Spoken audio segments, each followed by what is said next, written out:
Hi friends, good evening. Welcome to my channel. எல்லாம் என்ன பண்ணுறீங்கப்பா?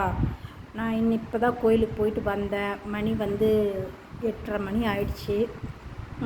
இன்னைக்கு சஷ்டி இல்லையா, மௌன விரதம் காலையிலேருந்து மௌன விரதமும் முடிச்சுட்டு வெள்ளிக்கிழமை பூஜையும் நல்ல மாதிரியே முடிச்சுட்டு கோயிலுக்கு 5 கோயிலுக்கும் போயிட்டு இப்போ தான் கொஞ்ச நேரத்துக்கு முன்னாடி தான் வந்து உட்காந்தேன். கோயிலில் வந்து இன்றைக்கி எனக்கு தாம்பூலம் கொடுத்தாங்க. நான் வரலட்சுமி நமக்கு போக முடியாததுனால எனக்கு வந்து எடுத்து வச்சுருந்து கொடுத்தாங்க. என்னென்ன கொடுத்துருக்காங்கன்னு காமிக்கிறேன், வாங்க வீடியோக்குள்ளே போகலாம். பாருங்கப்பா, இந்த பிளேட்டோடு கொடுத்தாங்க. சாரீ ஒன்று, மஞ்சள் குங்குமம், வளையல். இந்த வளையல் அவங்களே போட்டு விட்டாங்க, சிவப்பு கலர் வளையல். பழங்கள்லாம் வச்சு கொடுத்தாங்க. எனக்கு ரொம்ப சந்தோஷமாக இருந்துச்சு. கோயிலில் நம்மளுக்காக எடுத்து வச்சு கொடுக்குறது எவ்வளோ பெரிய விஷயம் சொல்லுங்கள். அது எனக்கு ரொம்ப சந்தோஷமாக இருந்துச்சு. இப்போ வந்து ஒரு 25 நாளாகவே எனக்கு மனசு ஒன்றும் சரியில்லை, ஒரு மாதிரியாகவே இருந்தது. அப்புறம் வந்து நான் அதுக்காக தான் ஊருக்கே போகணுன்னு வச்சுக்கோங்களேன். மைண்டு கொஞ்சம் ரிலாக்ஸ் ஆகட்டும் அப்படின்னு சொல்லிவிட்டு அதுக்காக தான் மெயினாக ஊருக்கும் போயிட்டு வந்தேன். ஆனால் ஊருக்கு போகும்போதே எனக்கு பஸ்ஸில் ஏறி உட்காந்து ஒரு மணி நேரத்துலேயே எனக்கு ஒரு நல்ல நியூஸ் வந்துச்சு. அதுவே எனக்கு ஒரு பெரிய சந்தோஷமாக இருந்துச்சு. கடவுள் நம்மளோட இருக்காங்க. நம்மளோட மன வருத்தத்தையும் மன கஷ்டத்தையும் நம்ம மனுஷாள்கிட்ட சொல்கிறத விட கடவுள்கிட்ட சொன்னோம்னா அவர் தான் நம்மளுக்கு தீர்வு கொடுப்பாங்க. மனுஷால்னால நம்மளுக்கு எந்த தீர்வும் கிடைக்க போகிறதில்ல. அவங்களால மன கஷ்டம்தான் ஜாஸ்தி ஆகுதே தவிர நம்மளோட மன வலிக்கு அவங்க மருந்து கொடுக்க மாட்டாங்க. அதனால் எந்த ஒரு கஷ்டமாக இருந்தாலும் எந்த ஒரு சங்கடமாக உங்களுக்கு இருந்தாலும் மனுஷாள்கிட்ட சொல்லாதீங்க தயவுசெய்து.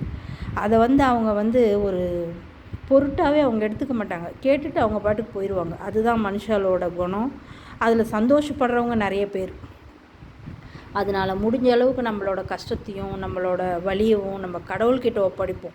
ஏன்னா அவங்களுக்கு தான் தெரியும் நம்மளுக்கு எந்த நேரத்தில் என்ன செய்யணும், என்ன கொடுக்கணும் அப்படின்றது. நல்லதாக இருந்தாலும் கெட்டதாக இருந்தாலும் அதை நம்ம மனப்பூர்வமாக ஏற்றுக்கிட்டு அதை தாங்கிறதுக்கு உண்டான சக்தியை கொடு கடவுளேன்னு கேட்டுக்கணுமே தவிர மற்றபடி நம்ம வெளியாளுங்கக்கிட்ட நம்ம ஆறுதல் தேடுறது ரொம்ப தப்பு. எனக்கு என்னோடய அனுபவத்துலேயும் நான் தெரிஞ்சுக்கிட்டதுனாலையும் நான் உங்களுக்கு இதை சொல்கிறேன். எந்த விஷயமா இருந்தாலும் நீங்கள் கடவுள்கிட்ட மட்டும் நீங்கள் சொல்லுங்கள். உங்களோட கஷ்டமோ சந்தோஷமோ துக்கமோ எதுவாக இருந்தாலும் அவங்க தான் நம்மளுக்கு உண்மையாலுமே அவங்க நம்மளுக்கு கருணை காட்டுவாங்க. நம்ம பிரச்சனைக்கு ஒரு தீர்வு கொடுப்பாங்க.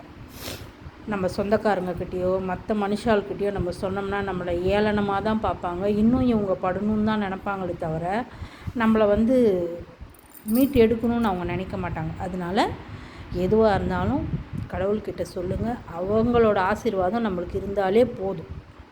என்னோடய அனுபவம் நான் பட்ட எல்லாத்துக்குமே தெரிஞ்சுக்கிட்ட நிறைய விஷயங்கள். அதனால தான் இதை நான் உங்கள்கிட்ட பகிர்ந்துக்கிறேன்.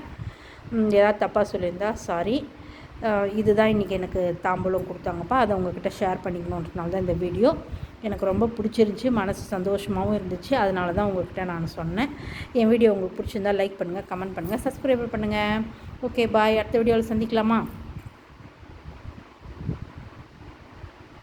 உங்களுக்கு இந்த மாதிரி அனுபவம் யாருக்காவது இருக்கான்னு எனக்கு கமெண்ட் பண்ணுங்கள். ஓகே, பாய்.